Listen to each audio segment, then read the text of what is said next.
कटक जिला Choudwar ESI hospital अस्थि घनत्व परीक्षा स्वास्थ्य शिविर अनुष्ठित हो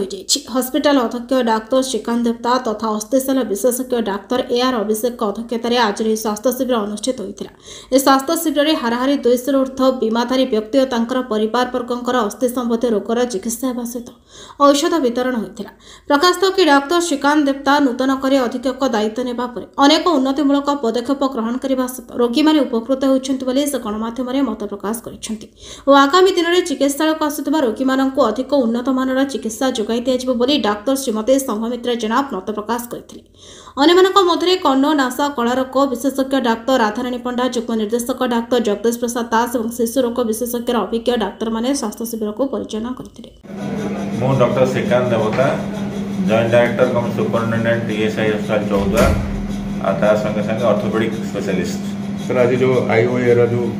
आपनकर बोन जॉइंट पालन होची केमती कोन ओडिसा सारा होची ना एठी होची नहीं एटा होची हमर जो इंडियन ऑर्थोपेडिक एसोसिएशन रे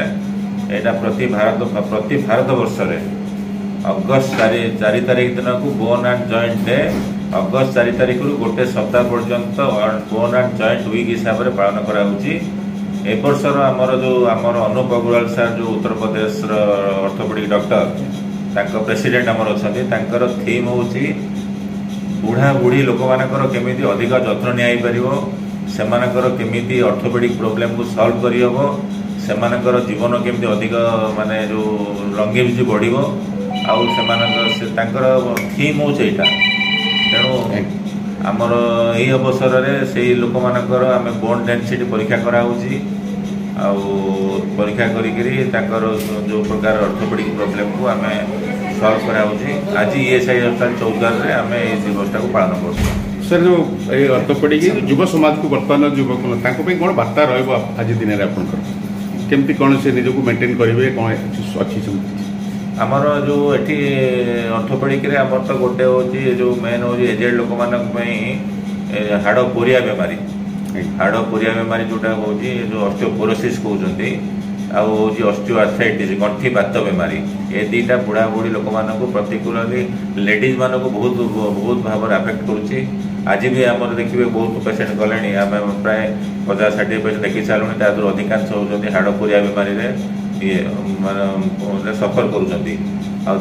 हाड़ पोरिया बेमार अंटा बथा हो आंठू बथा हो ऑस्टियोआर्थराइटिस हो तेणु ट्रिटमेंट हो विटामिन D3 दिया कैल्शियम दि जाऊँ आम खाद्य अधिक क्षीर खायापी लिफी भेजिटेबल्स खायापी एग खायापी अल्प किसी नॉनवेज खायापी रोग न एथलेटिक एक्टिविटी करा पड़ो वॉकिंग करा पड़ो जो खरा को एक्सपोजर हवा पड़ो तापर भल कर जो कैल्शियम सप्लीमेंट जोटा आम कहली से गुड़ा खाया पड़ो सागे सागे किसी एक्टिविटी करा पड़ो जब घरे लोकटा बसी पड़ो ताले हाड़ दुर्बल हो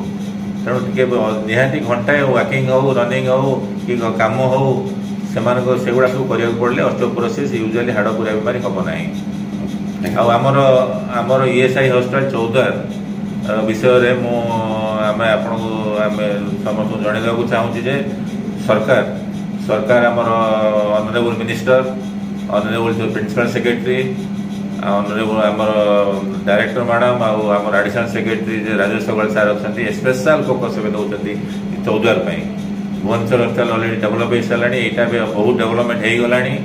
आहरी भविष्य डेभलपमेंट सरकार बहुत एज ए स्पेशल फोकस दिखाई भावुँ गोटे वर्ष भितर यहाँ आहरी डेभलप हम सब डिपार्टमेंट डॉक्टर फुल हो भी अच्छा आहरी भी आसवे तेणु यहाँ गोटे मेजर अचिवमेंट आम हम। मु डॉक्टर संघमित्रा जेना ENT specialist Choudwar ESI hospital काम कर मु ENT केसेस सहित नॉर्मल केसेस सब जो ओपीडी केसेस भी सब गुड़ा हैंडल करछे। मैडम आज जो जॉइंट आपनकर एग्जैक्टली फीमेल मानकर तो बहुत स्टेजेस ऑफ लाइफ होची सेत्रे हमनकर pre menopausal post menopausal age group रे मैक्सिमम पेशेंट माने इन्वॉल्वमेंट तक जॉइंट इन्वॉल्वमेंट रोची तो सेमानकर सेही टाइम रे तांकर ऑस्टियोपोरोसिस बेसी चांस थाए तो से जति सार जमती कहले से टाइम रे किछि प्रिकॉशन नंबर पड़ो हमर बोन मास इंडेक्स जो एबे चली वीक चली से हम बोन मास आम डेनसीटी